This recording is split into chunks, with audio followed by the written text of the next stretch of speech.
Hello दोस्तों और hello माँ जी। मैं तो माँ जी के पास है। कल मैंने अपने मोम के साथ देखी मूवी, कौन सी देखी माँ जी हमने? मौसम, है ना? 75 की मूवी है मौसम। और बड़ी सही मूवी लगी, मतलब मैं हैरान हो रहा हूँ, मतलब देखी क्यों नहीं थी अभी तक। काफी अच्छी थी, directed by Gulzar and one of the finest movies जो मैंने देखी, मतलब जिसमें कोई भी तड़का लगा ही नहीं हुआ फालतू का। क्यों माँ जी, आपका क्या कहना है इस तरफ? मैं माँ की शक्ल नहीं दिखाऊंगा लेकिन आपको आवाज सुनाऊंगा। बोलो यस, बहुत बढ़िया थी। जैसे कोई स्टोरी आराम आराम से इंटरेस्टिंग, और आप बीच में छोड़ना नहीं चाहते, या शुरू से एंड तक देखते हो उसको। मूवी बिना हिले देखते, और कहीं भी आपको ये नहीं लगता कि जबरदस्ती थोप रहे हैं स्टोरी या कोई एक्टर लाउड एक्टिंग कर रहा है। राइट। बहुत बढ़िया। हाँ बहुत बढ़िया, मतलब ऐसा लग रहा था कोई रशियन स्टोरी पे, एक्चुअली किसी स्टोरी पे बेस्ड भी है ये। अब द ट्री नाम की कोई स्टोरी थी एक। अच्छा। हाँ तो कोई ट्री था और मेरे ख्याल से वही उस पेड़ के आसपास जैसे संजीव कुमार वापस आता है तो उसकी मेमोरीज वापस आती है ना उसकी। अच्छा। गाने में जो था, गाना था इसका छड़ी रे छड़ी है। हाँ छड़ी रे छड़ी गाना भी था इसका, और रुके रुके से कदम गाना भी बहुत, इसके सारे के सारे हिट हैं ऑलमोस्ट। और जो स्टार्टिंग का गाना जो उसको फ्लैशबैक में लेके जाता है वो गाना था कि दिल ढूंढता है फिर वही फुर्सत। फुर्सत के रात और दिन। और रोमांटिक्स बड़े डायरेक्टर जो होते हैं जैसे कि यश चोपड़ा को कहते हैं कि एक रोमांटिसिज्म होता है उसकी फिल्म में। मुझे लगता है गुलजार से ज्यादा रोमांटिक डायरेक्टर मैंने तो देखा नहीं कोई। मतलब छोटी छोटी चीजें जो होती है ना, जैसे इस मूवी में आप देखो अगर छोटी छोटी चीजें बिल्कुल ही, मतलब शाल ओढ़ना उसका और एक छड़ी को लेके एक दोनों के बीच में कॉमन चीज आ गई। और आराम से रहना चाहता हूँ मैं इस पहाड़ में बिल्कुल ही। और बार बार फ्लैशबैक्स आ रहे हैं उसको, और जा भी जानबूझ के वहीं पर है वो नीली घाटी जहाँ पे वो लड़की रहती थी। और कान मत खुजाओ। कान मत खुजाओ, इससे जहर रोग हो जाता है कुछ। और काफी कुछ इसमें वो था, मतलब कि एक छोटे छोटे से एलिमेंट्स बिल्कुल ही, कोई कोई ऐसा नहीं है कि कोई बहुत बड़ा कुछ जंग लड़ रहा है कोई आदमी। जो रियल लाइफ इवेंट्स होते हैं बिल्कुल बिल्कुल, वही है। जो रियल लाइफ इवेंट्स होते हैं। इसमें कोई थोपा गया रोमांटिसिज्म नहीं है, मतलब बॉलीवुड वाला रोमांटिसिज्म लार्जर देन लाइफ कुछ नहीं है, मतलब इससे बड़ी सारी चीजें आप रिलेट कर सकते हो।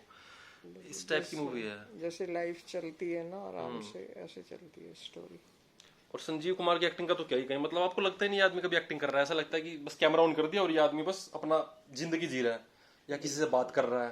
हाँ, कोई बिना डांस के, बिना उसके पूरी। और इनफैक्ट जो छोटा बहुत उसको छड़ी के साथ डांस करते हुए दिखाया हुआ है, उसके पैर में मोच आई हुई है, उसमें भी इतना मोटा आदमी आपको कभी खराब नहीं लगता। नहीं लगता। मतलब मोटा आदमी डांस के बीच में, गानों के बीच में आपको ऐसा लगेगा यार ये क्या हीरो ले रखा है। लेकिन संजीव कुमार की खासियत ऐसी होती है, ऐसे नहीं लगता कि एक हाँ वही हीरो बनने की कोशिश कर रहा है, ऐसे लगता है वो वही वो अपनी character दुनिया में ही है। बिल्कुल बिल्कुल, वो जब गाना दिल ढूंढता है फिर वही, जब वो गाने में चल रहा है, पूरा गाना सिर्फ उसके चलने के ऊपर है। वो उस जगह पर जाता है जहां पर उस लड़की से मिला है, सिर्फ उस जगह पर जाकर वो बैठ जाता है। और लेकिन आपको कभी भी ऐसा नहीं लगता कि ये आदमी जो है इस गाने के बीच में क्यों है। बूढ़ा है, बाल सफेद है, उसके झुर्रियां पड़ी हुई हैं, पेट निकला हुआ है, लेकिन आप हमेशा उसके चेहरे पे आप खो जाते हो क्योंकि वो खुद खोया हुआ है अपनी एक्टिंग में या जो भी वो काम कर रहा है। संजीव कुमार की हमेशा से एक खासियत रही है कि कभी भी वो आपको अखरेगा नहीं, डिस्पाइट जो आजकल के सोकल स्टैंडर्ड है कि सिक्स पैक्स बना लो। और आप उसकी जगह मैं श्योर टाइगर श्रॉफ को आप खड़ा कर दो, आप 2 मिनट में बोर हो जाओगे, हाँ बिल्कुल। आपको मजा ही नहीं आएगा टाइगर श्रॉफ को देखने में। क्योंकि आप कभी भी बॉडी से ज्यादा हमेशा आप आत्मा से प्रेम करते हो, किसी भी चीज की हो, कैरेक्टर की हो, इंसान की हो। और वैसे एक्टर्स के साथ भी होता है। बिल्कुल, जो आपको अच्छा लगता है आपके घर में, चाहे वो मोटा भी है, आपका उसके मोटापे पे ध्यान थोड़ा जाता है। इसकी उस पे जाता है कि जिस चीज के लिए वो बना है, इमोशंस उसकी है ना। राइट। बहुत बढ़िया थी पिक्चर। और पूरी मूवी में ऐसा कोई मेजर इवेंट भी नहीं हो रहा, और लेकिन आप कभी भी बोर नहीं होते। कोई लाउड म्यूजिक नहीं है इसमें, खास बात यह है। कभी बस एक हल्का सा एक रेखांकित करता हो हर डायलॉग को, कोई मेन कोई इवेंट होता है तो उसको रेखांकित करता हुआ बैकग्राउंड म्यूजिक। गाने बहुत अच्छे हैं, बहुत मेलोडियस गाने हैं सारे के सारे। कोई फुहड़ता नहीं, कोई फुहड़ता वल्गैरिटी नहीं, ना कोई मतलब जैसे किसी लेडीज के बारे में कोई वल्गर कमेंट हो, ऐसा कुछ भी नहीं। ऐसा भी कुछ नहीं है। और हालांकि एक पूरा का पूरा प्रोस्टिट्यूशन का उसमें प्रोफेशन है एक लड़की का, उसके बावजूद उसके बावजूद भी मतलब ऐसा नहीं कर रखा उसको कि उसको कोई ऐसा दिखा रखा हो कि मतलब उसकी बॉडी पे कैमरा लगा रखा हो या over the top camera angles कई बार जो राज कपूर यूज करते थे वैसा दिखा रखा हो, ऐसा कुछ नहीं कर रखा है इसमें। इनफैक्ट उसको भी इसलिए दिखा रखा है फूहड़, या उसको भी डायलॉग्स इसलिए दे रखे हैं लाउड, क्योंकि उसकी ट्रांसफॉर्मेशन दिखानी है बाद में कि वो कैरेक्टर ही चेंज हो गया। तो बहुत ही बढ़िया मूवी है, बहुत ही मैच्योर डायरेक्शन, और मतलब मजा आएगा आपको। डायलॉग्स भी बिल्कुल नेचुरल से, अगर आपने नहीं देखी है तो आप जरूर देखो, और आपको पता नहीं चलेगा कब आपका टाइम निकल गया। लेकिन आराम से रात को देखना, क्योंकि दिन में देख नहीं पाओगे इतनी इतनी थोड़ी सी एक वो है, धीमी आंच पे जो अंगीठी पे जो खाना पकता है ना, वैसी वैसी मूवी है ये। या बट सब वर्थ वॉचिंग। और उसकी IMDb भी रेटिंग ऑलमोस्ट 8 IMDb रेटिंग मैंने देखी थी, इसकी 7.9 है, जो कि बहुत अच्छी फिल्मों की होती है। तो गो गेट इट डन। और गुलजार साहब की तो आप कोई भी मूवी देखोगे आपको मजा आएगा। कोई भी मूवी आप गुलजार की उठा के देख लो, आप ये नहीं कहोगे खराब मूवी है।